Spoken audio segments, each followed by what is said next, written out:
বেরিয়ে কীর্তন যাইতাছে কেডা গো আইছিল মা এখন আর কেডা দশাংডা আন্টি আমার মায়ের এদিকে সিরিয়াস কন্ডিশন আর তাই নিয়ে এসে কীর্তন করতো আরো বসুল বলো না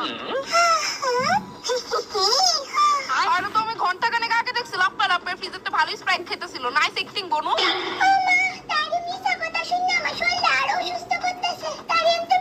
নমুনা শেষ নয় হ্যাঁ ঠিক হয়ে যাবি চিন্তা করিস না কি দেখাবি আজকে গোয়া দে মারে ও মা